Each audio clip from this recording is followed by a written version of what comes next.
দেখো এই যে আমাদের পিকনিক হচ্ছে আজকে। Hello guys, WhatsApp, Facebook, YouTube, জল সবাইকে দেখো, সবাইকে তোর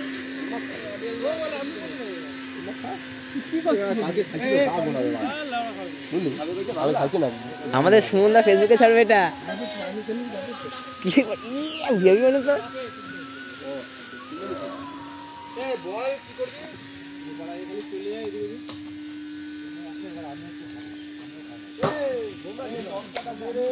কি হচ্ছে তোদের? আমাদের এদিকে আসুন। এই যে এটা আমাদের আলাদা আইটেম, এখানে কোনো ভিড়ভাট্টা নেই, কোনো ঝুটঝামেলা নেই। এটা আমাদের একটা সুন্দর আইটেম হচ্ছে বাঁশবাগানে বাঁশপাতা দিয়ে তন্দুরি চিকেন। এটা কি হচ্ছে কি হচ্ছে? আরে এটা ডাউট ধরছি। আরে বাঙালির ছেলে